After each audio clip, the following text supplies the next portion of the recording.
This is a story about a haunted watchtower in Russia. Let's get to the story. I knew an elderly woman, Yulia Catherine Fedorova. She was over 70, but still very fit. She looked like she was 45. The reason is that she had served as a senior official at the Russian embassy in the UK. I liked her because she spoke perfect English, exactly like an American or British person. I called her Yulia Grandma. I'll tell the story in her words to make it easier to understand.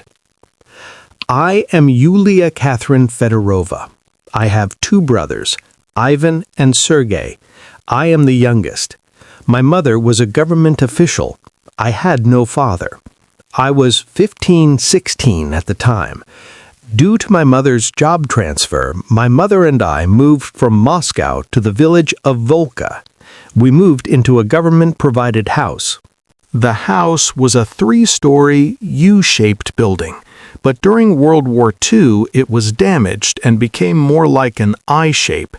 It was surrounded by a forest, scary to look at.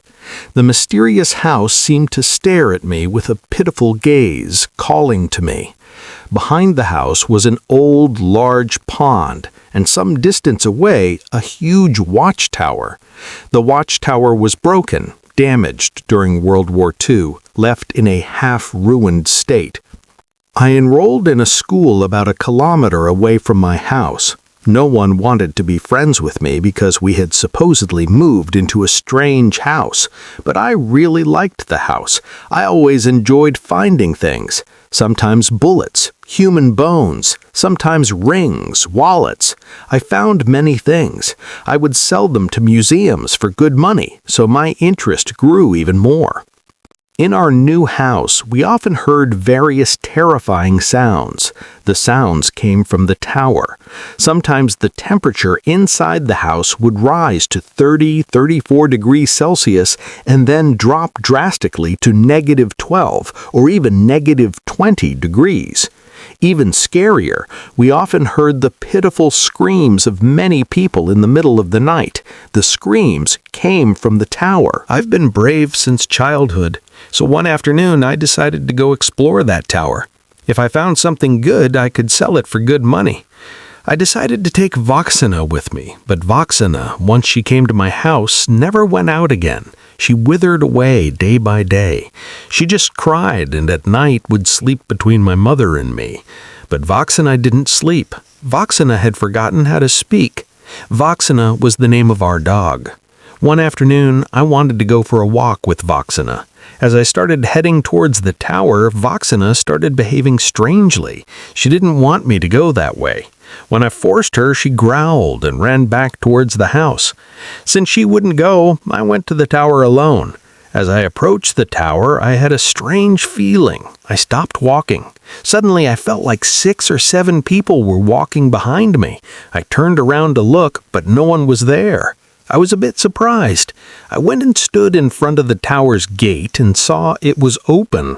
I was even more surprised. Just a few days ago, I had seen it locked with 5 or 6 padlocks. Who opened it today? Gathering courage, I looked inside.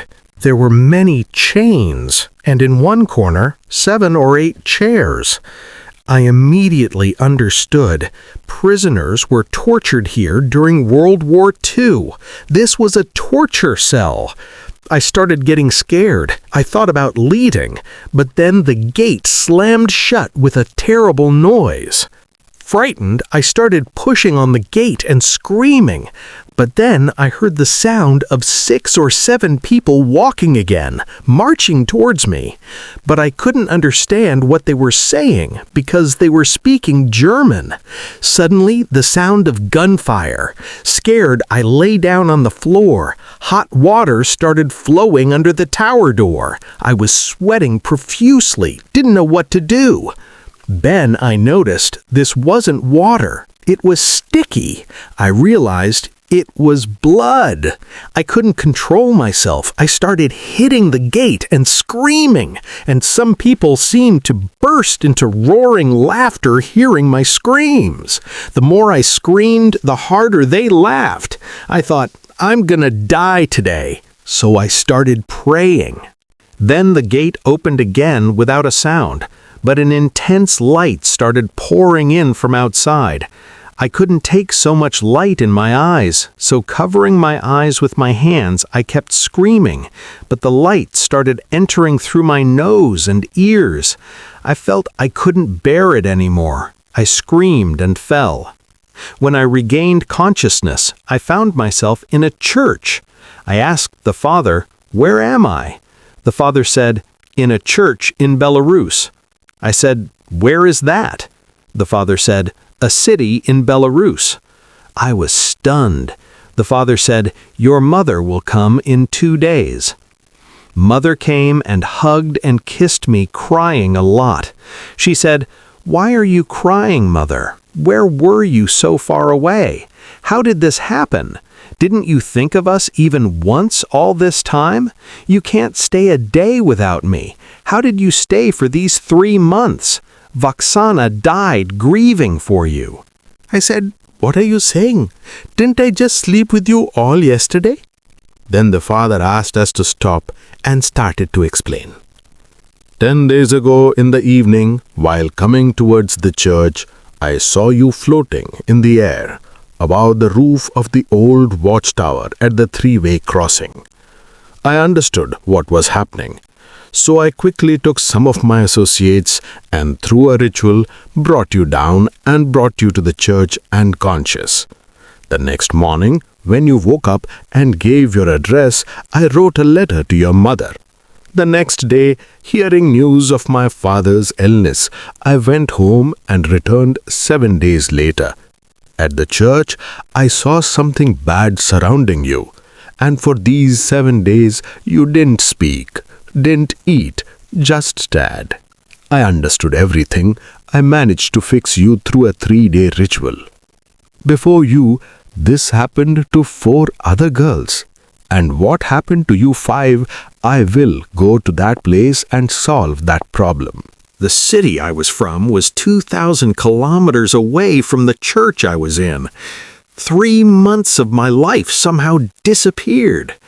Later, suddenly one day, the father and 6 other fathers went to the tower. They read the Bible, performed a ritual, broke the lock of the tower, and went inside. One father came and said to bring the police and fire service personnel. Mother and I brought them.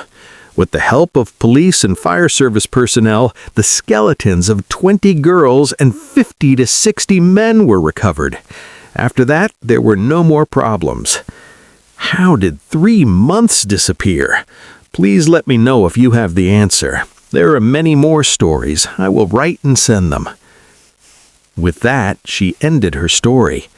If you liked the story, please let me know in the comments section. And if you liked it very much, please share this link with your friends and loved ones.